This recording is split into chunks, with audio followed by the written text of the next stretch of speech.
A wonderful Friday evening and welcome. This is a brand new segment here on The Lost and Forgotten on TV1, where we talk about several communities here in Sri Lanka that have not been under the spotlight in this country.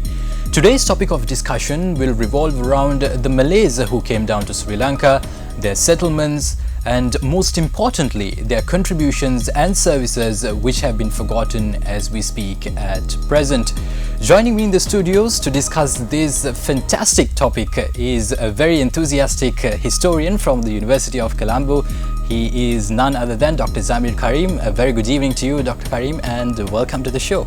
Very good evening, and thank you again for inviting me on your show. Before we get to the bolts and nuts of this discussion, at the very outset, let me ask you a question that might be on the minds of all our viewers joining us this evening as well. There is a popular conception that the Malays originated from Malaysia. How far is this statement correct? Would you be able to clear the air on the topic for us? So the majority of Malays who live in Sri Lanka came from Indonesia, which was formerly called Dutch East Indies, and there were only a few who came from Malaya, which was then called British Malaya when it was a British colony.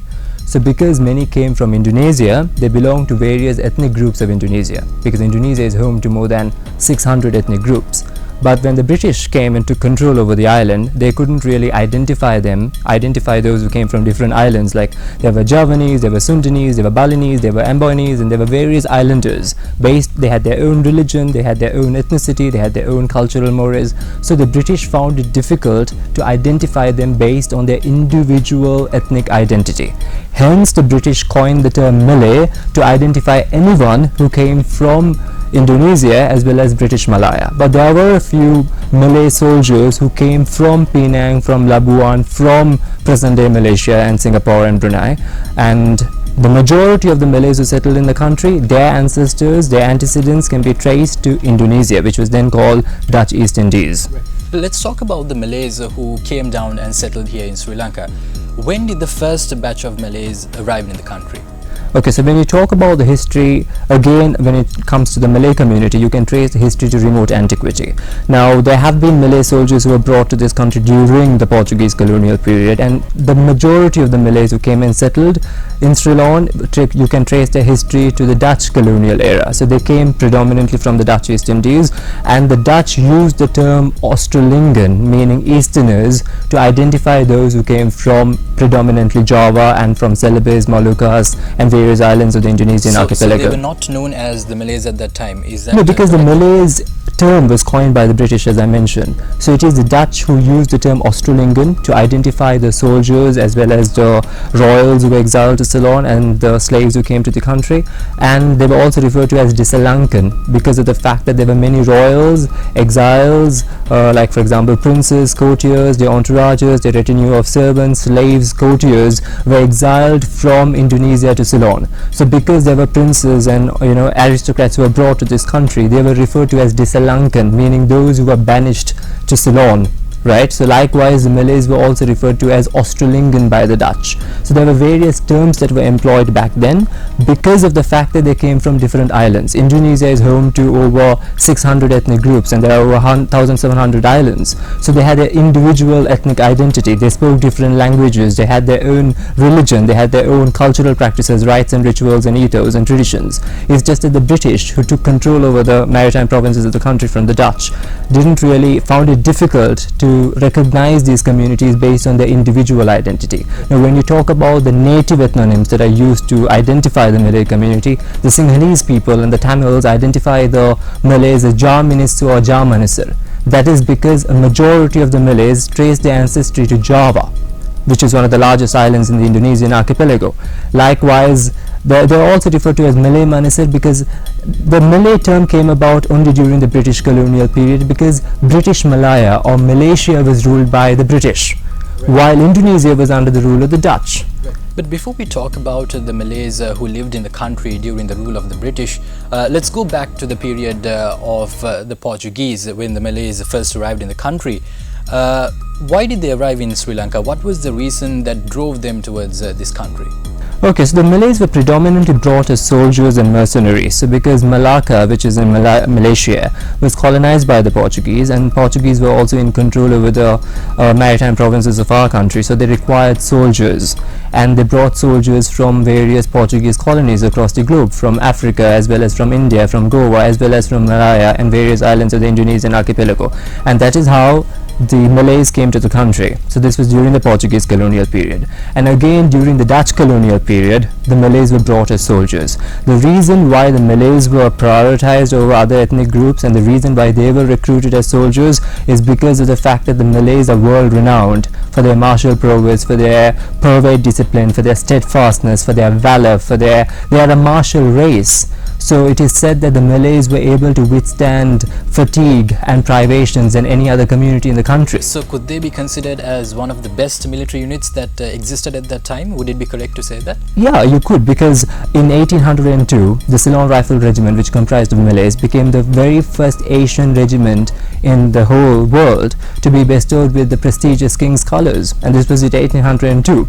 And the Malays of Ceylon, who were part of the Ceylon Rifle Regiment, were sent to places like Hong Kong as well as to Labuan in Malaya during various wars. The Malays are known for their the steadfastness and unwavering loyalty, and for their fidelity and courage. So they were prioritized by the British as well as by the Dutch, and they were also part of the military regiments, and they were also involved in bureaucracy and administrative services, and they were supervisors and superintendents in the plantations and stuff. So the Malays were a community that formed an intermediate stratum between the natives of the island and the British burgher elite. So they were a buffer between the ruler and the ruled, the governor and the governed.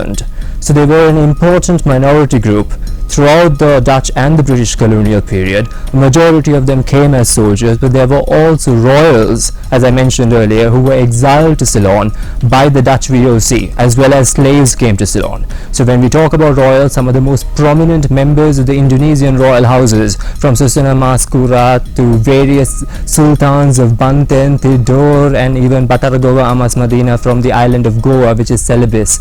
So all these prominent leaders who rose against the colonial rule, who were against the Dutch imperialism, were shipped off to Ceylon as well as to the Cape Colony. There was even in fact a very popular Sufi scholar named Sheikh Yusuf Makassar, and he came from the island of Makassar. Even he was exiled to Ceylon, and then from Ceylon he was later moved to Cape Colony because he was considered a threat, and his descendants are known by the Veera Bangsa surname. You spoke about Malays arriving in the country and being brought as soldiers to this country. Were there any other occupations that these Malays used to engage themselves in, or were they just confined to military units and wars? What was their role in the country? As I mentioned, they are a martial race. During the Dutch as well as the British colonial period, they were compared to the Gurkhas of Nepal as well as the Sikhs of Punjab. So because of that particular reason, they were brought predominantly as soldiers and during the Dutch and the British colonial period, and they were also involved in the administrative sector back then. And in fact there was a Malay named Captain Bababu Salelai, who was the second in command of the Dutch regiments in the country. So the Malays held important positions, higher ranks, even during the colonial period. And besides these who were brought as soldiers, there were also slaves who were brought to the island, and the slaves were put to work on plantations. Were these slaves brought down to the country by the Portuguese, the Dutch and the British, or was it just one particular colonial ruler who brought? The Portuguese were the first to bring slaves to the country. Why was it?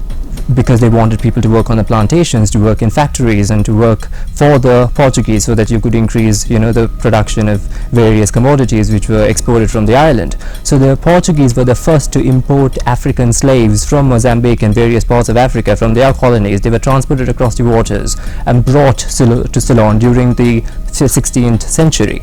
And then when the Dutch took control over the island, the Dutch brought slaves from the Dutch possessions in India, like from Malabar, from Coromandel Coast, from Bengal, as well as from the Dutch East Indies, which is now called Indonesia. So Indonesian capital, Jakarta, was formerly known as Batavia. So it was basically the slave hub. So that's where the slaves were brought from various islands of the Indonesian archipelago, and they were transported across the waters to Ceylon. And before they were transported, they were subjected to a horrific thing which is referred to as human branding. in the sense there was bodily modification, and they were placed with the VOC symbol, the United Dutch East India Company symbol, so that you know that this is a property of the company. And there were around, for example, when you take the history from 1761 to 1766, 510 slaves were transported from the Dutch East Indies to Ceylon. So they were Malays basically. They were identified as Malays later on, and there were 510 slaves, that is one. And then in 1775, when there was a special register that was published in December, between the months of March and August, there were 19 slaves who died. Okay, and of the 19 slaves, due to ill treatment, due to harassment, they were subjected to gruesome tortures and unimaginable horrors and blood-curdling accounts of the hardships which these slaves endured. And majority of the slaves were held captive in Slave Island, the place where we are having this rendezvous right now. Yeah. So Slave Island, what we see today, is very different to that how it used to look back then. So it was basically an island, right? So the Kafir slaves, it's a derogatory term that is used to identify the Africans who were brought to this country, as well as the Javanese slaves, the Malay slaves who were brought to this island, were held captive on Slave Island, right? And the waters surrounding Slave Island were infested with crocodiles and various other creatures, so that you prevent these slaves from escaping. And the each Dutch office in the country owned slaves. Slaves were put to work on the cinnamon plantations. There were even 3,000 slaves, 3,500 slaves were brought to this country to work in the rice fields in Jaffna. By the British? By the Dutch. By the Dutch, as well as the British continued. Slavery was abolished in 1833 by the British, but it took 11 years for it to be abolished in Ceylon. It was only in 1843 that it was abolished in this country. There were many slaves who were brought, and their stories are forgotten, ignored and overlooked. As Dr. Zameer, as horrific as it sounds, now interestingly you spoke about the Malays being brought as military leaders to this country. So it seems that at the same time we did have Malays who were approached as slaves and as military leaders as well. There's like two ends of the spectrum. Why wasn't any action taken by these military generals who were Malays against this horrific ill treatment of the Malays in the country? Okay, so the person that I mentioned, Captain Bababu Salilai, he belonged to a Peranakan community. Peranakans are those of mixed Chinese and Malay descent, and the Chinese had good relations with the Dutch. And what happened was, those who were in poverty, when there was strife, when there was famine, when there was droughts in Indonesia, what did the people do? They submitted themselves to slavery, right? And the reason why there were many Malays who joined as soldiers is mainly because of the fact, not because they were in favor of the Dutch rule or imperialism. It is because they realized that this is what would happen to their family as well if they refused to join the Dutch regiments as soldiers. There were several horrors that were committed by the Dutch, right? So in fact, Dutch East Indies became a poster child for third world poverty, and it was the biggest cash cow for the Dutch, because Netherlands grew from one of the poorest nations in Europe to one of the richest nations as a result of the exploitation, depredation, and because of the money that was, extracted all the way from Indonesia, because Indonesia, the islands were referred to as Spice Islands. In fact, nutmeg was discovered from an island referred to as Banda. That's where nutmeg was discovered, and all the chieftains on the Banda Island were executed. They were impaled, and there were a few of those chieftains who were exiled to Ceylon, and they were held captive in the Dutch forts, and then they managed to escape and they got into the Kandyan kingdom, and they were provided refuge by the Kandyan kings. But talking about the Dutch forts that were built in the country, though we presume that when we talk about forts, we talk about the Portuguese built them, the Dutch built them, and the British built and expanded the forts. But the reality is that these forts were built by the slaves, not just the Malays. Even if you take the Colombo fort, for example, 4,000 African slaves were involved in the construction of the Colombo fort. Likewise, there were many forts that were built by these African and Malay slaves and Indian slaves who were brought to this country. Around 8,000 to 10,000 Indian slaves were transported from South India to Ceylon. At that time, didn't these military generals raise their concerns on the ill treatment of these Malays? Why were they silent about it? You can't actually say that they were silent about it, because the slaves who were brought to this country were held captive in various places. Even the royals were brought to this country and they were held captive by the Dutch. And there was a special place in the Halsdorf region which was called Kampong Pangeran, meaning quarters of the princes. So imagine you had members of royalty and aristocracy who were supposed to be monarchs in their own country. You know, they were deprived of their kingdoms and they were exiled to a far-flung colony like Ceylon and held captive. The soldiers had to do what their Dutch officers asked them to do. Right. So talking about generals, there was only one particular man named Captain Bababu Salelai who held an important position, and as I mentioned, he was of the Peranakan lineage, and the Chinese did have good ties with the Dutch, but the Malays, the Javanese, the Sundanese and various other islanders who came to their country, they were soldiers, true, and they were not in favor of colonialism, and if they, the moment they rise against the Dutch, they were transported to another colony. That is how it used to work back then. You spoke about how Slave Island gained its name because of the fact that there were slaves in that particular area. You also spoke about Malays who were employed in plantations in the country. Where were the other Malays settled in the country? Were they confined to this slave island and all the plantations in the country, or were they scattered around other parts of the country as well? The Malays were scattered around. They were found in every nook and cranny of the island. But when we talk about Slave Island and Colombo in particular, in the mid 17th century, it is said that almost 50% of Colombo's population was made up of slaves, because of the cinnamon plantations that we had in Colombo. So there were slaves who were brought from various parts of the Dutch colonies in order for them to kind of increase the amount of cinnamon that was produced in the nation. And talking about Malays, there are Malay settlements across the island. When you take Hambantota for example, the history of Hambantota, even Hambantota, the word itself is of Malay origin. So it comes from Sampan Tot. Sampan means it's a boat or skiff that is used for the transportation of provisions, and Tot is Malay or Sanskrit for an anchorage. Right, so Hambantota has been a place where the Malays have lived since time immemorial. Apparently, when you take history, there were Malay seafarers, the sea gypsies, who came from the Indonesian thalassocracies like the Orang Bajau and the Orang Laut. They refitted their canoes and their boats in Ceylon because the Malays plied the Indian Ocean back then. When you take island of Madagascar, the Malagasy people who live in Madagascar, they belong to the Austronesian group. It's an ethno-linguistic group. Were there any other parts of the country that were named after the Malays who settled here in Sri Lanka? Yes, there are many places, especially in the northern peninsula of the country. When you take places like Jaffna and Chavakacheri and all those areas were named. How did Jaffna get its name? The reason being that because Chandrabanu Sri Dharma Raja was a king who was a Malay Javaka king who came to Ceylon in the 13th century. So he came in 1247 in the 12th year of King Parakramabahu II's reign. So when he came to Ceylon, the reason why he came to Ceylon was he wanted to seize control over the relic bowl of Lord Buddha, and that is the reason he came. He was a Buddhist monarch. He had built temple in Nikon Sri Thammarat in order to enshrine the tooth relic. He came to Ceylon, he waged war against King Parakramabahu II, he lost the battle, he went to the northern part of the island, conquered the area, and he ruled over the territory. And it was during his rule that many of the place names in the Jaffna Peninsula got Javanese names, right? So when you take Jaffna for example, it was referred to as Java Pattinam. Java is for the Javanese, Pattinam is Tamil for settlement, right? And this has even been mentioned by Senarath Paranavitarana, who was a professor, he was an archaeologist and an epigraphist of the country. So when you take Tachattopu, it's a village in the northern peninsula. It comes from Java Topu. Java for the Javanese, Topu is a thicket or a shrubbery. Likewise, Chavakacheri comes from Javaka Kote or Javaka Cheri. Javaka Kote means the fortress of the Javanese, right? And there was even a temple that was built by Chandrabanu, the Kandarode Buddhist temple, which is very similar to the Borobudur temple complex in Indonesia, which is the largest temple complex in the world. He was a Buddhist king who came to the country. He propagated Buddhism in the northern peninsula of our nation, and there are various places like Tavasikulam, for example, again in the northern peninsula, and it comes from Java Kulam. And then there was Taiyidi is another village. It comes from Java Vidya, which means the street of the Javanese, right?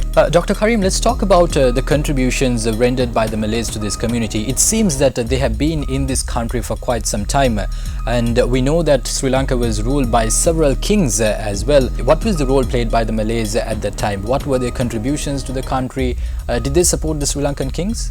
They definitely supported the Sri Lankan kings, and their services to the Sri Lankan kingdoms can be traced back to remote antiquity. For example, according to Professor Senarath Paranavitara, he traces this area called Kalinga. He locates Kalinga in Southeast Asia, which is part of Indonesia, Malaya, and all those places. So there was this famous empire known as the Srivijayan Empire back then that used to last. It lasted from the 7th till the 12th century, and there were many princes, royals, and even princesses who came from the Srivijayan Empire and who married Sri Lankan kings and who married into the Sri Lankan royalty. And according to Senarath Paranavitara, the princes and the royalty who claim Kalinga lineage, or those who came from Kalinga, are those from Southeast Asia. But there is also another opinion that Kalinga is from eastern India, from Odisha, right? So there is a bit of a kerfuffle over where is Kalinga actually. So was it in India or was it in Southeast Asia? So according to Professor Senarath Paranavitara, the place was in Southeast Asia, and it is from there that the Kalinga royalty came to Ceylon. But talking about the Dutch and the British colonial periods, during that time, King Kirtisri Rajasinghe, for example, had soldiers who were Malays. They even had their own Malay regiment referred to as the Padikara Perua, meaning paid levies. Did they comprise of Malays who lived in Ceylon at that time, or were they brought from another country?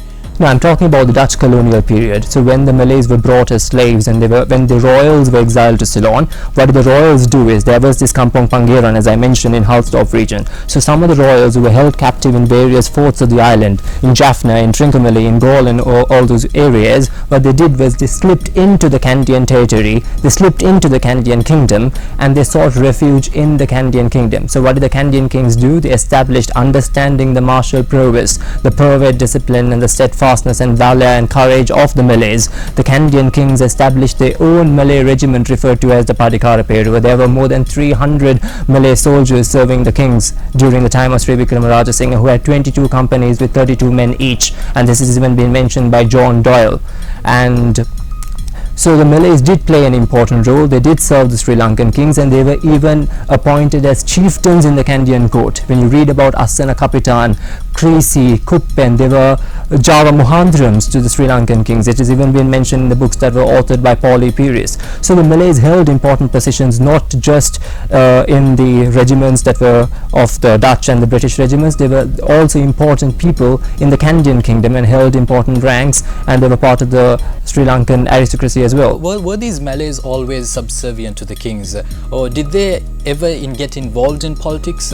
Did they show a tendency of getting involved in Sri Lankan politics? The Malays have left a strong imprint on politics. For example, when you take Dr. T.B. Jaya, Tuan Branuddin Jaya, he became a Minister of Social Services and Labour, and he was the very first Malay to be, to be elevated to such a position. Likewise, there were many Malays who became Legislative Council members who fought for the independence of this country. For example, Dr. M.P. Drahaman, like M.K. Saldin, M.T. Kichilan, they were all members of the Legislative Council. Zahir Lai was also a senator, Legislative Council member, and even when you talk about Dr. M.P. Drahaman, he even supported the independence of Indonesia. So did they form a movement, or did they have their own political party? They even had their own political party. There was All Ceylon Malay Political Union, All Ceylon Malay Congress, and these were established by Dr. M.P. Drahaman, who was even bestowed the MBE by the Queen in 1952, and he was even made an honorary citizen of Indonesia because he supported Indonesia's struggle for independence, referred to as Merdeka. So he closed the Dutch ports, he closed the ports of Colombo for the Dutch ships, because the Indonesians were fighting for independence between 1945 and 1949. Okay, it was only in 1949 that the Dutch recognized Indonesia to be an independent state. So in order to support his people from his ancestral land, Dr. M.P. Drahaman closed Colombo's port for the Dutch ships. He prevented the Dutch ships from disembarking, thereby supporting Merdeka, which means Indonesian independence. So what happened to this political party down the line? Why were they closed off? They eventually amalgamated with various other political parties of the country, and then the Malays were represented in the parliament. They were members of parliament, and they were on the nominated list even during the time of SWRD Bandaranaike, and even during the time of Her Excellency Sri Mauro Ratwati Dayas Bandaranaike. So during their periods, the Malays were elected members of the parliament, and they continued. Likewise, even Justice Mastarjun Akbar, MT Akbar, who was also a Malay, and he was the man who introduced the Waqt and the marriage and divorce ordinance in this country, and even established an association that delved into the narcotics investigation. And following his footsteps, M.R. Latif, who was a senior DIG and who was also the commander of the Special Task Force. So he was also involved in eradicating, all these drugs from this country. So the Malays have left a strong imprint. As we know, Sri Lanka is a country that is blessed with several cultural backgrounds as we speak, even at present. What were the cultural aspects brought down by the Malays to this country? Well, the Malays are known to have introduced a lot of things to this country. For example, when we talk about sarong, the very famous garment in this country, sarong comes from the Javanese word sarong, which is to sheath or to cover. Likewise, it is the Malays who introduced the Batavian combs, which the low country Sinhalese used to wear, the tortoiseshell combs, the semi-crescent shaped tortoiseshell combs were introduced by the Malays, and this has even been mentioned in Denham's book, and even Professor Neera Wickramasinghe has also mentioned about it in her book. So it was the Malays who introduced the batik.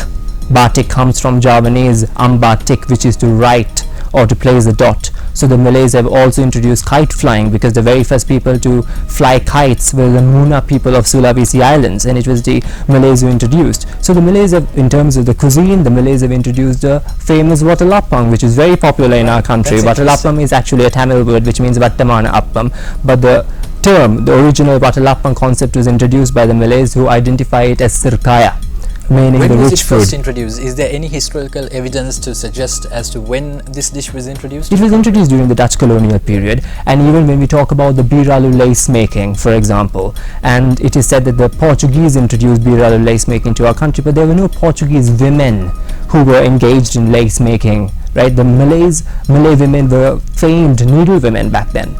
And the Malay royals who were exiled from their royal courts, or referred to as the Kratons, when they came to the country, they introduced needlework. They introduced the biralu lace making among the people of this country, including the batik, including the various forms of traditional dresses. Even the jahatta comes from the Malays, and the Malays have also had a strong influence when it comes to the Kandyan nilami dresses, because the Kandyan nilami dress, for example, is influenced heavily by South Indian fashion, as well as the fashion of the royal courts of Southeast Asia, which includes Siam, which is now called Thailand, as well as Indonesia, because there were Malay who served as courtiers, as I mentioned, Asana Kapitan Grisi, Kupen, and even Sangkilang, even the military chief of Sri Vikrama Rajasinghe, who died in the 1803 Kandyan British War, was a prince known as Prince Sangkilan, as mentioned by Professor Paul A. Pierce. So he is the one who played a huge role, and that is the reason why the Kandians managed to win over the British. So that seems that there's quite a lot of cultural aspects that the Malays have infused into this country, isn't it?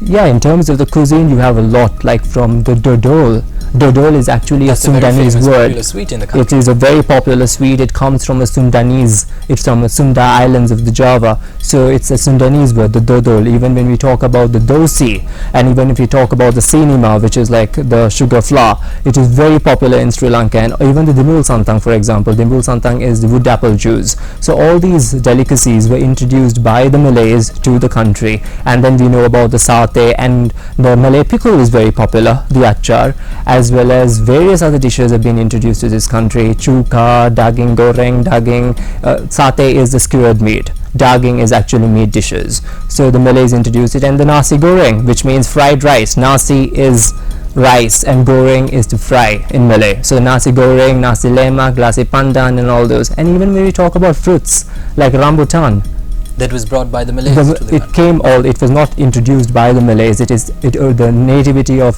rambutan is the Malay archipelago. So rambutan, rambut means hair. It's because of the fact that the fruit has got hair-like protuberances. Hence it is referred to as rambutan. And even orangutan, the famous monkey ape breed. So orangutan means the man of the jungle. Orang is man, utang is jungle. Shifting on to a slightly serious note, what were the literary contributions rendered to this country by the Malays? The Malays are known to have their own language, which is Bahasa Melayu Sri Lanka. It's a language endemic to this country. It is a language very distinctive because of the fact that the Malays came from different islands of the Indonesian archipelago. So each island spoke different language. So it's an amalgamation of all these languages put together. So that is what is special about the Sri Lankan Malay language. Now when you compare it with the languages that are spoken in Malaysia and Indonesia, the Bahasa Melayu Sri Lanka is a bit different, the grammar is different. The Malays even had their own script referred to as the Jawi script, the Gundul script. So it was made of Arabic characters, hairless Arabic characters, the ball characters. You don't have the lines. And the Malays were also known for their own form of poetry. They had hikayats, they had sires, or the poems and hikayats, epics, as well as they had pantungs. Pantungs are poems with the rhyming scheme of A, B, A, B. For example, like if I am to recite a poem to you, like there is a very famous poem that is passed down in the Lai clan, to which my grandmother belongs to. It goes, Apa sudah bawa tuan atu putri Cina, dari mana datang tuan kampung Cina. So if you noticed, the first and the third line ends with tuan, and the second and the fourth line ends with Cina. So it goes with the AB rhyming pattern. So the Malays are known, and the most important thing is there was a Malay lithographer known as Baba Unus Saldin, and the world's first Malay newspaper was not published in Malaya or in Indonesia. It was published in Sri Lanka. It was called Alamat Lanka Puri, When was it published? News of Ceylon. It was in 1869, and it was when it commenced. And the Malays are known for their literary activities. Was it the first paper that was published in Sri Lanka at that time? It was the first Malay newspaper. There were other newspapers in English and other languages, but the first Malay newspaper in the Jawi Gundul script was published in Ceylon. And he also published another newspaper known as Wajah Ceylon, which means light of Ceylon. So they were very popular. They were not circulated just in Ceylon, they were also circulated in the Malay world, in Indonesia, in Singapore, in Malaysia. So the Malays are known for their literary activities. Even the very first Sinhala ballet, Vijay and Queenie, was organized by Tuan Iban Saldin, who was a Malay in 1936. The Malays have left a strong imprint on the film industry and music industry. When you take Umaria Singhawangsa, they are Malays. Likewise, when you talk about Harun Lantra, Stanley Omer, and even actresses like Farina Lai and Marquis Saldin, the Malays have left their mark in almost every field. And when it comes to the military, we have had many Malays who have rose to the ranks of Major General and Brigadiers. Brigadier T.S.P. Saleh was the Chief of Staff.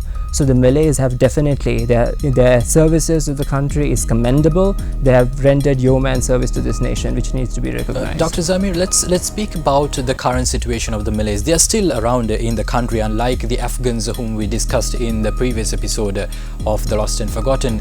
Dr. Zameer, how has the culture and the lifestyle of the Malays changed right from the time that they arrived in the country until now? Okay, so following the advent of the British, and during the British colonial period, the Malays were westernized, so to speak. They became very anglicized, they became staunchly Anglophile, and Malay was replaced with English. English became the lingua franca, the de facto mother tongue of most Malays who were living in Colombo. There are Malay settlements in Kirinda and Hambantota, and in those areas, Malay is still spoken. Malay is in fact the mother tongue of most people who live in a fishing hamlet known as Kirinda. They engage in fishing. But when we talk about the Malays who live in Colombo, the Malays usually speak in English, so there is language attrition, and as a result of it, many have forgotten their ancestral languages, even literature. No one writes in Gundul script anymore, no one really recites poem in Malay. And there was the Ceylon Malay Association, which was established in 1922, and the very first patron of the Ceylon Malay Association was a Sultan of Johor. Sir Ibrahim became the first patron. So they were considered the community that belonged to the higher echelons of society during the British colonial period. In fact, in 1872, the Colombo Malay Cricket Club was established, and it is the oldest native Ceylonese cricket club in the country to this day.